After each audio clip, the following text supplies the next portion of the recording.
Good afternoon, everyone. Thanks for coming into our little discussion here around packaging. My name is Matt Reddington.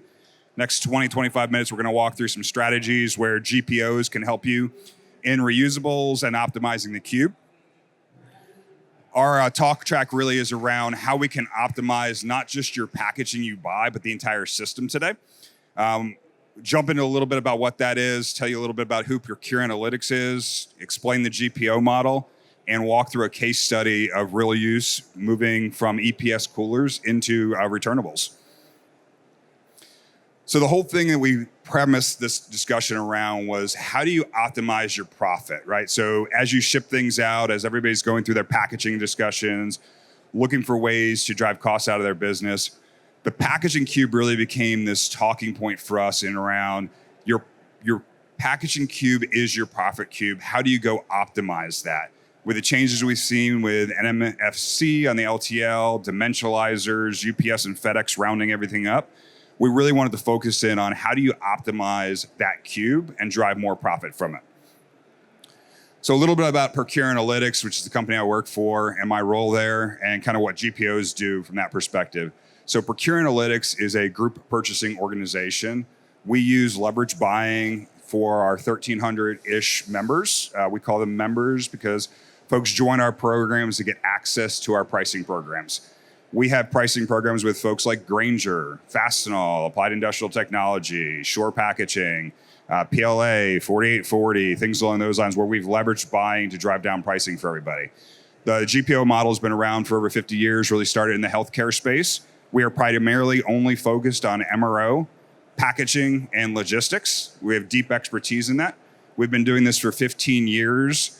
There are no cost whatsoever for GPOs, right? So if you wanted to buy through a GPO, you don't pay the GPO anything. It's free service for you. The team is really there to help you optimize everything.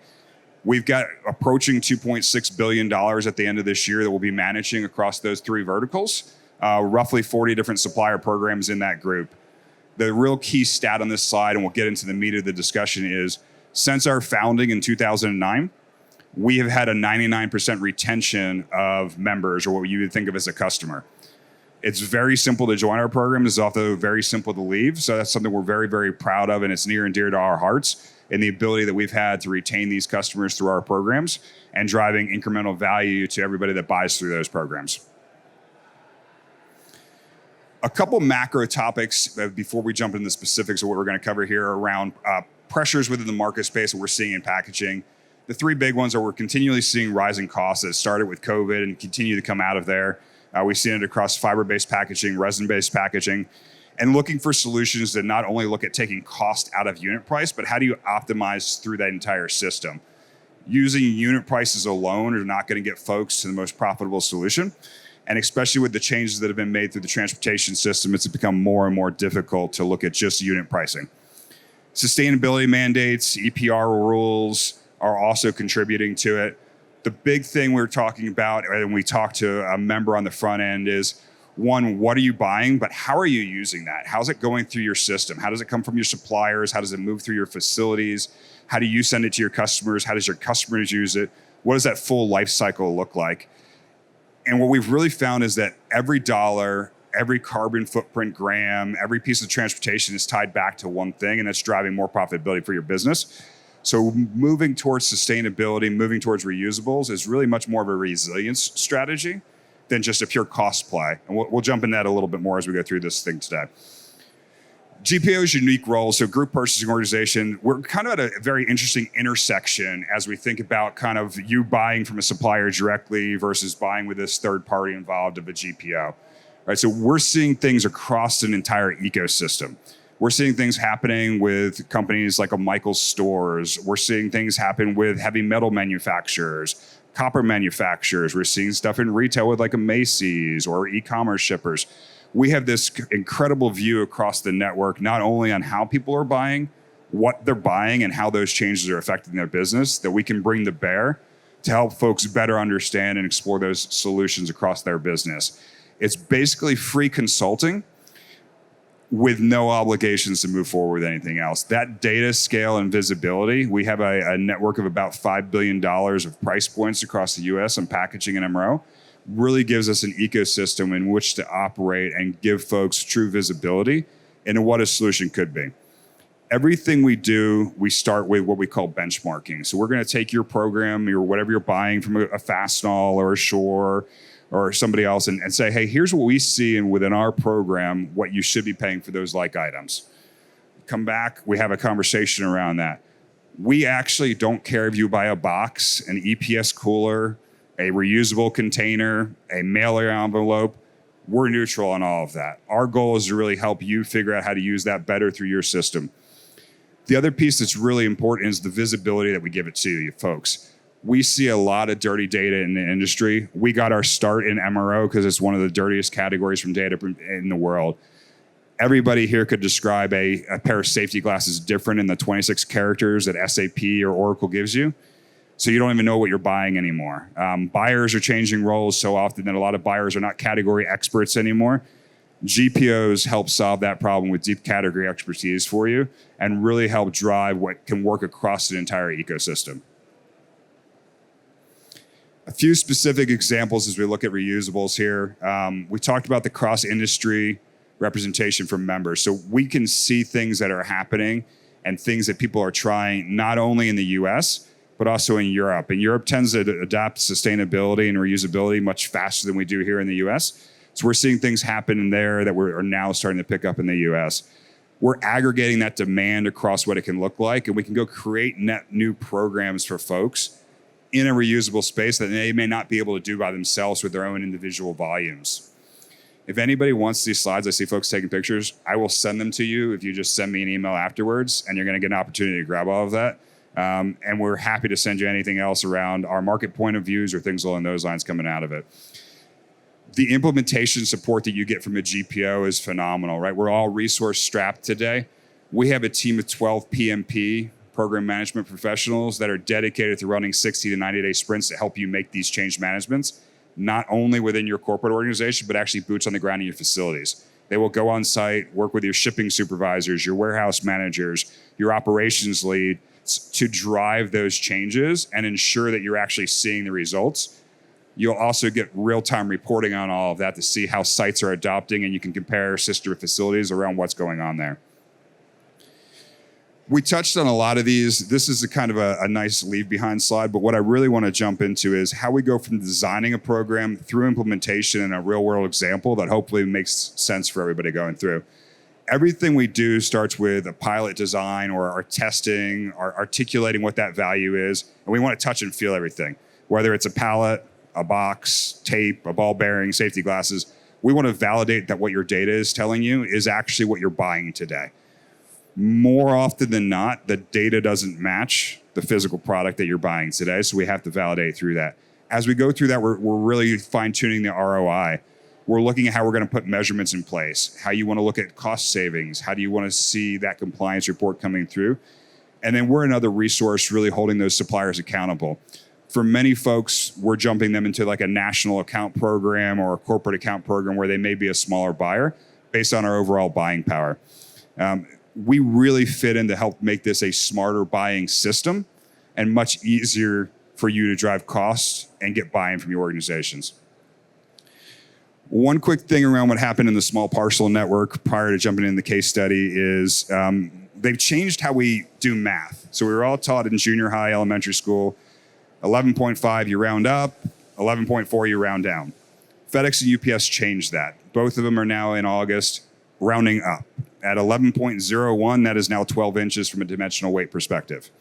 So your box that used to be, in this example, 10 pounds as a build weight, is now 13 pounds overnight, completely changing the cost structure of how you're outbound shipping it. Many folks did not see this impact with their data, and they started getting billed. These are very easy things to help optimize through a GPO as we're seeing these come through. We had a label manufacturer who is exhibiting here where we were able to identify $1.5 million of savings for them in changing the cube from a horizontal to vertical simply by changing that box orientation. They avoided having to be hit by those new changes going through NMFC. Okay, so this is a specific use case for reusables. The member is in the pharmaceutical space where they're mailing out drugs and chemicals to hospitals, to dental offices, things along those lines, using EPS styrofoam coolers, like what you'd see at a gas station for buying to go put fish in or things along those lines. Those coolers had gel packs in them that were also being thrown away. We had a one-way system here, a lot of space within the warehouse that they were storing, had to put in special fire suppression systems because EPS is highly flammable within their facility. Initially, they came to us because they were trying to drive costs out of their business, trying to expand by taking those dollars and add them into different places. So we looked at going from an EPS solution to a fiber-based solution, maintaining a 48-hour hold from a cold chain perspective. As we dug into it more, their real cost was actually within their small parcel network. They were shipping 70% of their product overnight because they couldn't keep it cold longer. We went through a couple of iterative steps on what it looked like. We did like-for-like examples. We ran full simulations through ISTA 7E to simulate that. And ultimately, we ended up with a temperature-controlled, reusable container with phase change material ice packs that took our costs down by several $1 million in small parcel, and also gave it a full returnable cycle. So that we are supplying this through one of our distribution partners in packaging, where it's going to be cleansed, packed, shipped with the frozen PMC material into the member company. They'll pack that out, ship it to their end user. There's a pre-printed label on the inside that it breaks down, slap the label on, it goes right back through that system again. Their cost up front versus their cost after 3 shipments on the returnable is break even on a fiber and EPS solution. So as they can get 3 cycles through their system, they break even on the material cost, and their initial savings are really around the freight. So here's what we're looking at as far as the results of what we did with this solution. And these numbers are fairly staggering in what we were able to do. So Temp Aid Solutions, a company in Canada that is in the sustainability space. They are not exhibiting at the show today, but it's their solution that we're using. So we were able to drive a 73% reduction in the overnight shipments for them. 3-year material cost savings is 20%, and it's just under a $6 million savings by looking at using returnables as opposed of expendable packaging for their solution. And we did this because we saw others in the industry doing it across and had a very good understanding of how to walk them through that journey. We talked at the beginning of the session around just data and what we could see from that perspective. What you get with GPOs, and specifically what you can get with us from a data perspective, is data visibility at your fingertips. This is all Power BI that we push out to every single member. Any company that does business through PA has this visibility. We will load baseline tracking. You will see compliance tracking at the location and the SKU level. You can go see how your benchmarks compare against our baseline benchmarks. You can go dig into the SKU level details, see diversity and ESG scores, look at what your top SKUs are, and actually get your data in usable, intelligent ways. Last slide here, and then we can open up for any questions anybody wants to, but our goal here is really to make this smarter for you on how you use packaging.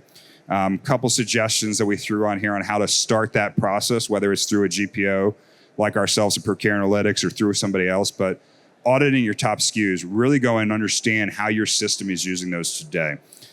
Talking to suppliers, talking to others that are in the industry around what is working out there.